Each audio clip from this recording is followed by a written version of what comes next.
శాస్త్ర సాంకేతిక రంగాల్లో ప్రభుత్వం నిధులను పెంచిన పరిశోధకులు తక్కువైపోతున్నారని IIT Chennai professor doctor P Chalam తెలిపారు. విద్యార్థులు జ్ఞాన పరిధిని విస్తరించుకోవడానికి పరిశోధన వైపు పయనించాలని ఆయన సూచించారు. సిద్ధార్థ మహిళా డిగ్రీ కళాశాలలో భావ వ్యక్తీకరణ నైపుణ్యం అంశంపై సదస్సు నిర్వహించారు. ముఖ్య అతిథిగా విచ్చేసిన ఈజీ ఇంగ్లీషు సంస్థ డైరెక్టర్ ఆర్కే సింగ్ మాట్లాడుతూ విద్యార్థులు చదువుతో పాటు భావ వ్యక్తీకరణ నైపుణ్యాన్ని పెంపొందించుకోవాలని అన్నారు. ప్రస్తుత పోటీ ప్రపంచంలో విద్యార్థులకు నైపుణ్యాలు తప్పనిసరిగా ఉండాలని తెలిపారు. ముఖ్యంగా ఆంగ్ల భాషపై పట్టు సాధించాలని సూచించారు. తమ భావాలను, అభిప్రాయాలను స్వేచ్ఛగా వ్యక్తపరచగలగాలని అన్నారు. దుర్గమ్మకు భక్తులు సమర్పించిన కానుకలు ఆలయ అధికారులు లెక్కించారు. ఈవో రఘునాథ్ పర్యవేక్షణలో హుండీ లెక్కింపు సాగింది. 12 హుండీలు లెక్కించగా 75,30,044 రూపాయల ఆదాయం అమ్మవారికి లభించిందని ఈవో రఘునాథ్ తెలిపారు.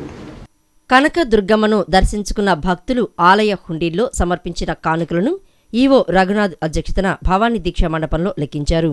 భక్తులు హుండీల్లో సమర్పించిన కానుకలను లెక్కించగా 75,30,444 రూపాయల 50 పైసలు వచ్చినట్లు ఈవో తెలిపారు. 390 గ్రాముల బంగారు ఆభరణాలు, కేజీ 520 గ్రాముల వెండి ఆభరణాలు, ఇతర దేశాల కరెన్సీ లభించినట్లు తెలిపారు. ఈ ఆదాయం 22 రోజుల్లో 12 హుండీల్లోదని తెలిపారు. కార్యక్రమంలో దేవస్థానం ఈవోలు సాయిబాబా, విజయలక్ష్మి, ఎస్వి ప్రసాద్, సాయి ప్రసాద్, ఆలయ పీఆర్ఓ అచ్యుతరామయ్య, ఎస్పీఎఫ్ సిబ్బంది, రెవెన్యూ అధికారులు, వన్ టౌన్ పోలీసులు పాల్గొన్నారు. ప్రకృతికి హాని చేయని రసాయన శాస్త్ర ప్రయోగాలపై విద్యార్థులు దృష్టి సారించాలని లయోలా కళాశాల పూర్వపు రసాయన శాస్త్ర విభాగాధిపతి కేవీవి రామశాస్త్రి సూచించారు. గ్రీస్ కెమిస్ట్రీపై విద్యార్థులు అవగాహన కలిగి ఉండాలని తెలిపారు. ఆంధ్ర లయోలా కళాశాలలో new frontiers in scientific research అంశంపై సదస్సు జరిగింది.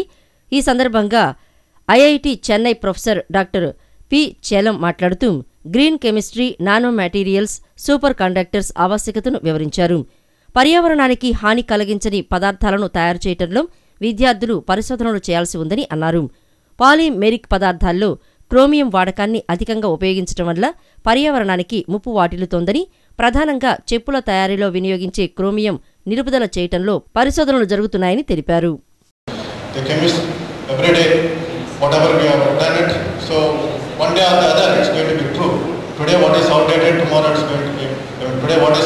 New, tomorrow it's going to be outdated because something new has come. It's not that that is outdated is useless.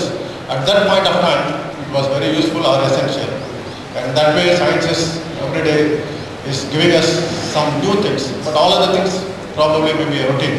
You will see this one. I'm going to touch upon few things. You will see how chemistry is changing with if your knowledge in chemistry or science in particular, because you need to have math, physics, chemistry, and of course biology also today is important. All the four is important. Whichever the branch you choose, you don't need to worry about it. BSNL కార్యాలయంలో వినియోగదారుల సమావేశం నిర్వహించారు. వినియోగదారుల నుండి వచ్చిన ఫిర్యాదును స్వీకరించిన అధికారులు వాటిని వెంటనే పరిష్కరించారు. ల్యాండ్లైన్ ఫోన్లలో కొత్త టారిఫ్లు వచ్చాయని ఈ సందర్భంగా బిఎస్ఎన్ఎల్ డీజీఎం శరత్ బాబు తెలిపారు. చుట్టుగుంట బిఎస్ఎన్ఎల్ కార్యాలయంలో టెలిఫోన్ వినియోగదారుల సమావేశంలో డీజీఎం కె శరత్ బాబు ఫిర్యాదులు స్వీకరించారు. కేవలం 2 ఫిర్యాదులు మాత్రమే వచ్చాయి. వాటిని పరిష్కరించేందుకు వెంటనే చర్యలు తీసుకున్నారు. ఈ సందర్భంగా ఆయన మాట్లాడుతూ త్వరలో ల్యాండ్లైన్లో 1,000-1,200 రూపాయల టారిఫ్లను తొలగించి కొత్త టారిఫ్లను రూపొందిస్తున్నారని చెప్పారు. కాగా మీ నెంబరు ఎంచుకోండి స్కీమ్కు కూడా మంచి ఆదరణ లభిస్తోందని చెప్పారు. 53734కు బిఎస్ఎన్ఎల్ వినియోగదారులు ఎస్ఎంఎస్ చేసి కావలసిన నెంబరు పొందవచ్చన్నారు. ల్యాండ్లైన్ ఫోన్ వినియోగదారులు తమ ల్యాండ్లైన్ ఫోన్ నెంబరుతో సెల్ ఫోన్ నెంబరు కూడా బిఎస్ఎన్ఎల్ కార్యాలయంలోని అకౌంట్స్ ఆఫీసర్తో తెలియజేసినట్లయితే ల్యాండ్లైన్లకు సంబంధించిన ఏవైనా కొత్త స్కీములు, ఇతరత్ర సమాచారం ఉంటే ఎస్ఎంఎస్ ద్వారా తెలియజేయడం జరుగుతుందని విశదీకరించారు.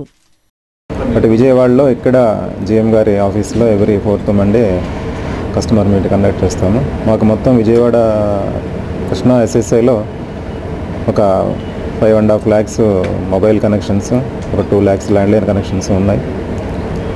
మరి ఇట్లా మేము కస్టమర్ మీట్ పెట్టినప్పుడు ఫర్ ఎగ్జాంపుల్ ఈరోజు ఒక 6 మెంబర్స్ దాకా అటెండ్ అయినారు. దాంట్లో కొంతమంది వాళ్ళ ప్రాబ్లంతో కానీ, కొంతమంది ఇంకా మంచి సేవలు అందించేదానికి సజెషన్స్తో కానీ మాతో వస్తుంటారు. ఇప్పుడు కాసేపు ప్రకటనలు.